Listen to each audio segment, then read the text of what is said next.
Welcome back to Midcap Radar. Let's now shift our attention to Aeroflex Industries. The stock slumps on the back of its Q4 numbers, EBITDA margin contracts, and the net profit also declines on a year-on-year basis, while the revenue grew 11%. Asad Daud, the managing director of the company, joins us now.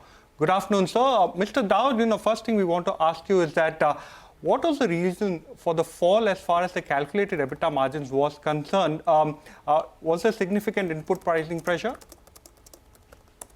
So if you look at our margins for the entire year, right? So they have grown by about 24% in terms of our EBITDA margins, and our PAT margins have grown by almost 40%. If you consider FY23 to FY24. Now, in Q4 of FY23, we had a specific project order, which was a very large order, and which had really good margins, and hence the reason for if you see that the decline in the Q4 margins, for this for FY24. Also, another reason is because of the Red Sea crisis, right? There has been a significant increase in the cost of the ocean freights. That has also resulted in a slightly lower, EBITDA margin. But if you see from a year-on-year basis, I think we have grown. No, so even on an FY24 basis, the calculated margin show it is at 19.4%, which is a decline of 20 basis points. And Q4 basis, it is a decline of 800 basis points that we've seen in your margins. Yeah, so the margins in the last, quarter specifically were slightly lower, because of this issue of the ocean freight. We are already working on this, and in this year, we definitely expect our margins overall to be, about 20% for the entire year. And we expect also our EBITDA growth in the next year to be about 25% and upwards. So you've given a range of EBITDA growth for the next year. You've also given a revenue target. So are you on track to meet that? The second question, what we want to ask you is that a significant portion does come in from exports. So what's been the hit over there given all the disruptions there? And FY25, how will the revenue mix look like? So in FY24, about 84% of our sales is from exports. And in FY25, you'll see a similar ratio of domestic sales to export sales. Export will continue to be our major focus in the next few years. In terms of the growth that we are expecting, so even in terms of EBITDA and in terms of revenue, we're definitely expecting much better growth in the current financial year, which is FY25 as compared to FY24. Expecting good growth in FY25. How much of it will be coming in from the new capacity expansion that the company is undertaking? You had indicated that you expect revenues to grow by 20 to 25% per annum for the next 4 years. How much of it will be contributed from the new capacities, and which will grow faster, the export market or the domestic market for you? So in terms of, purely percentage-wise the growth, so definitely domestic market might grow at a higher percentage-wise, but obviously the share of the domestic market, is very less as compared to the export. So the overall, the growth in terms of value terms will come more from the exports. In terms of our overall, capacity utilization. So right now we are at about 87 to 88% utilization, and the growth in the upcoming FY will be one from obviously the capacity that we have recently expanded and what we are planning to do in FY25, and also with our focus on selling higher value added products, which will help not only on the top line, but will also help us to increase the bottom line at a faster pace. Okay. Now give us a sense of revenue visibility. So where does your current order book stand at the end of FY24? Also give us a sense of which are the, how's the order inflow looking like, and FY25, where do you expect to end the order book at?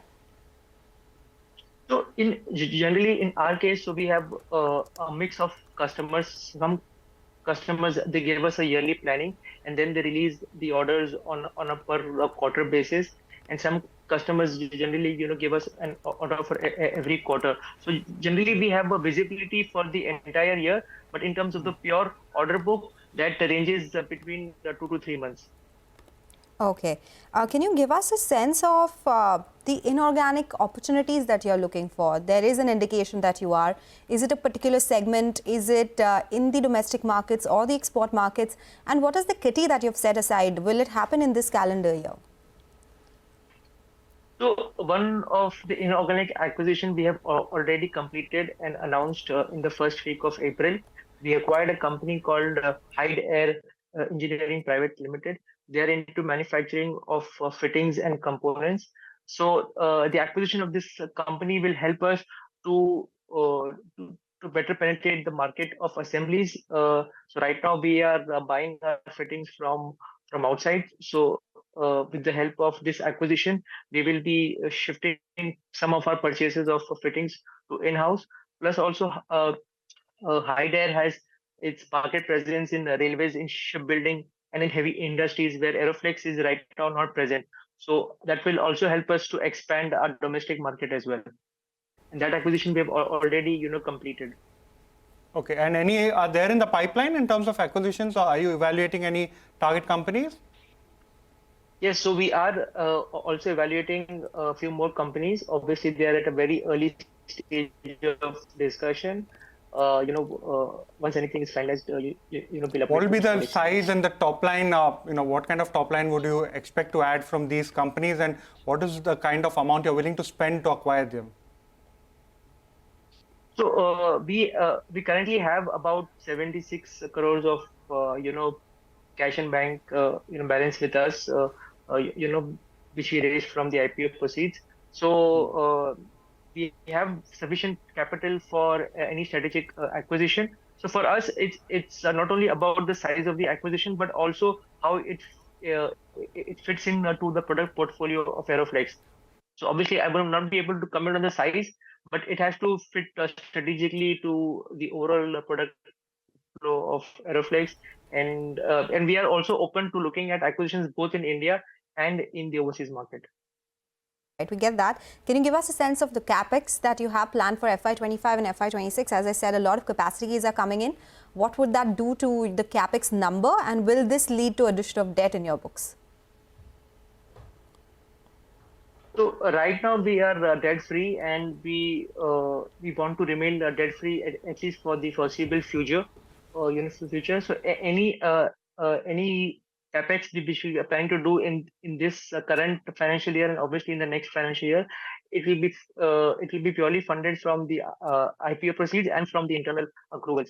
So in the next couple of years, we are looking at an overall capex of about 100 crores. Okay, all right.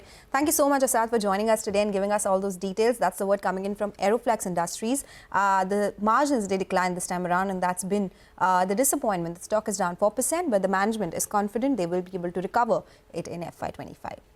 We'll slip into a short break. When we come back, we'll talk more about the markets and stock-specific action, because there's a lot happening out there. Stay tuned.